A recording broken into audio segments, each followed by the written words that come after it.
I saw that John Cena's latest movie, Dave Green's directed film, Coyote versus Acme, where they were going to sort of roll out Wile E. Coyote as an IP character. They were very excited about it. And for all intents and purposes, all the test screenings were positive. All these audience seemed to love it. They were so excited. This movie cost $30 million. It was also sort of WB's plan to take advantage of their IP from Looney Tunes. And the movie got shelved. Tax write-off. Now that movie was greenlit by the previous regime. And we know that whenever a regime changes, everything that the previous regime did is considered non-plus. Just like, get it out of here. It's the reason you were failing. It's the reason I'm here is because you were making decisions like this, right? Before that, they shelved Batgirl, which was a $90 million budget film. And so to the lay film person, they look at that and say, these guys are freaking insane. They're just going to throw away $120 million? No, it's not how it works. So if you take $120 million loss, let's just stick with Coyote versus Acme. So you take a $30 million loss. A couple of things happen there, right? They're in the 28% tax bracket because they're a multi-billion-dollar cap company, corporate tax 28%. So you multiply that, times the number, 30 million, and you come up with something like 8.4 million that you get back in tax gains by not having to pay that as income, right? But, aha, if you can show a loss across the board with that in the pot, which they did, and they continue to do, just show losses at the end of the year, then you pay zero taxes. So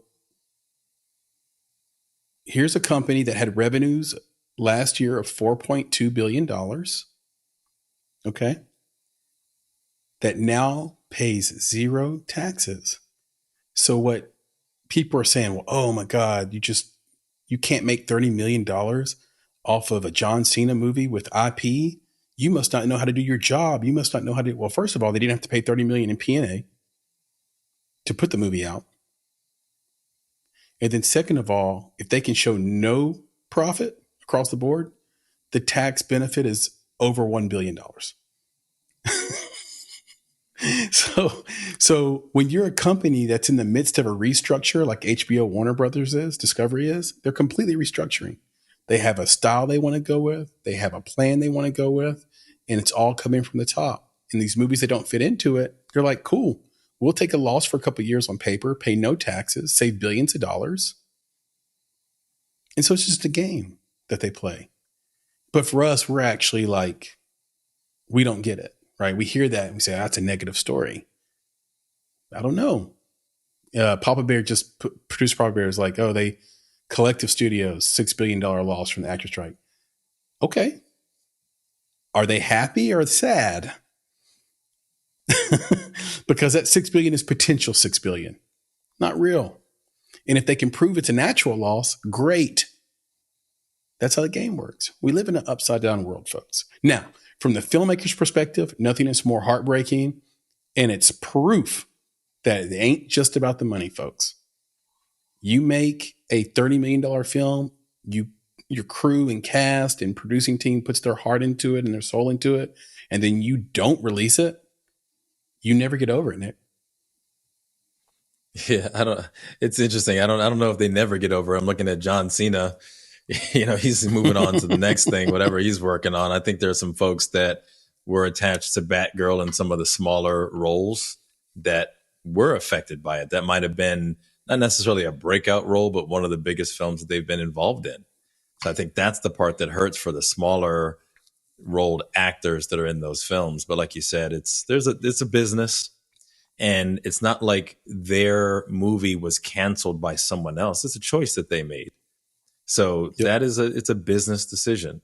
And I'd be curious to know what that business decision is for canceling you know, Coyote versus Acme. Now, you said that there was some restructuring that was happening. And my thinking is, the first thing I think about that is like, oh man, I know what happened. I know exactly what happened. Coyote, he obviously got me too'd. That's what happened. Like something happened in the social zeitgeist where it's like, you can't be chasing that Roadrunner like that. Like that's not okay. Yeah. The situations you put this Roadrunner in it. Yeah, well, that too. You know, you can't do that, Pepe the Pew. You can't be rolling up on that cat like that, man. That's not cool. You know, those are some seriously inappropriate advances. And the same thing with Coyote. You can't be doing that stuff. You can't be coming after that Roadrunner like that because in the current zeitgeist, that's 8-ball MJG. You know, you can't be doing stuff that in 2023. So I don't know. That's the first thing I thought of when you said it got canceled. I was like, oh man, if it wasn't Me Too, he got cancel cultured in some way, shape, or form where they were like, that's not cool. We can't do that anymore. I'm going to find it. Somebody out there. So there's some little group out there that hates Coyote or hates the idea or even Acme. You know what I'm saying? Like Acme, what did Acme do? Acme was the largest dynamite, weapons conglomerate in the known universe. Exactly. So somebody was like, that's the Boeing Monsanto, Halliburton of cartoons, and we don't want them. I'm going to check it out. They got canceled. I'm going to figure it out.